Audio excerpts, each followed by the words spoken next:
Good morning. My name is Sherry Zevrich, and welcome to WJAC TV News. It is 6 o'clock on Wednesday, and the top headlines for today are: there was a house fire in Evansburg that left 7 people dead, and the state government plans a major cutback in the school and education budget, and that's presenting a lot of concerns among the people of the Alleghenies. But what's really causing the most current concern is the slick roads that are causing major travel problems. We have a major late winter storm moving into the area, and it has been causing a lot of problems, and a lot of people are very concerned about it. I know I was having a lot of trouble getting into work today, and I'm a little bit worried about getting home later. Can you tell us what to be expecting, Jim? Well, we're going to expect sleet and freezing rain to continue this morning, but later today, roads will be in good shape. We'll turn our attention to the possibility of some flooding downpours late today through tomorrow. Flood watches are in effect. You and I will be back with a complete look at our 7-day forecast. Hi, I'm Sherry Zevrich, and I'm back with a look at your local weather. Right now, we're taking a look at the live radar.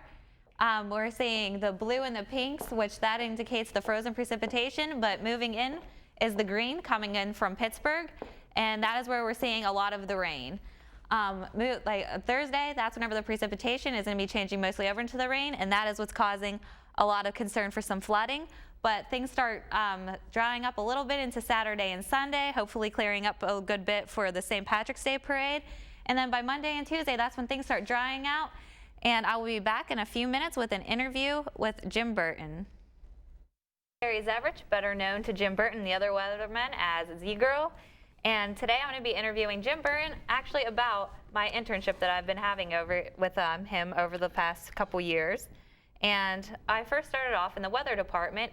So I'm going to start off with asking you, about the weather. What's the best part about the weather, interning in the weather? And well, I like the best part of my job is actually what you had a good experience at, doing school visits and talking to people. I love going out into the community and being a part of things. And we've done school visits together. Not only have you joined me on school visits, but you've been instrumental in helping me set up some of the personal experiences and performances that we do. Yeah, my mother works at a local nursing home, and I actually set up a little talk for the residents down there, which they really enjoyed. They love Jim Burton and the weather, and talking about all kinds of crazy stuff. They're asking you all kinds of crazy questions. How do you handle all those crazy questions? Well, it's like anything. The little kids in daycare ask me, why is the sky blue? And there's all kinds of technical reasons about radiation. But we just talk about clouds and sunshine and what we see. And even some of the people that are in the rest homes love to know why we have the weather we do. Why does it snow so much in the winter? Why do we have flooding? And it's just a great opportunity to talk about what I love to do, and that's do my job on television. And I love the great outdoors, and we talk about me growing up in Canada, different things like that. Yeah, we also talk a lot about his hockey days. Jim's was a really good hockey player, and he loves hockey. How about it? That was a long time ago. I did play. My career was over early due to knee and back injuries. So early on, that was a good thing because I realized I was never going to make it anywhere. So I went to college. Always had an interest in physics and weather and meteorology, and I interned with Joe DiNardo, who's a well-known meteorologist, retired now in Pittsburgh. And I had like Troy Polamalu hair and a beard at one time, and he said, you got the intelligence. Why don't you shave and look like a human being, and I'll make you a weatherman. So he took me under his guidance, and I interned with him just like you interned with me. And the rest is history. I've made this my future and my career. Yeah, Jim's helped me out a lot, and he's given me a lot of advice, like you said that you received from Joe DiNardo, and it's just been amazing. And one of the things that he told me is, all you need is one person to say yes. That's one thing that'll always stick with me. And you've been really inspirational, and I thank you for that. And I've had a lot of people compliment me on all my experiences that I've had with you.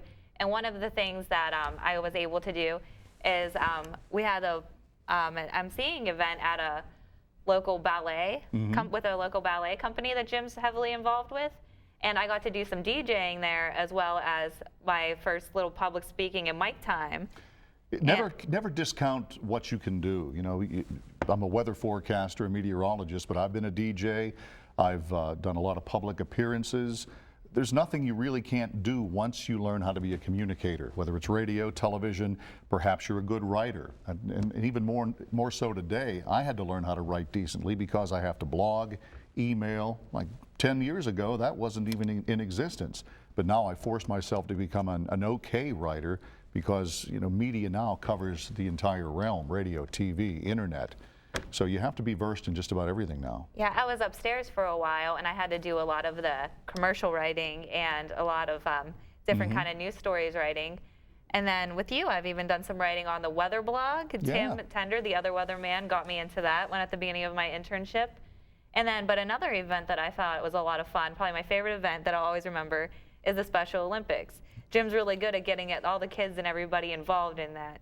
Do you want to tell us a little bit about the Special Olympics? I know it's like your main involvement. Yeah, I've been on the board for several years trying to raise funds and bring awareness to people that have some intellectual difficulties. And I've done different events. The Polar Plunge was last month. You know, 40 of us jumped into the Quemahoning after we chainsawed 15 inches of ice out of the way and took a dip, raised fund, raised awareness. The Winter Games are always in town, and I tell everybody I meet, please get out and volunteer, or at least come and root on those athletes because they're wonderful folks. They deserve everybody's support.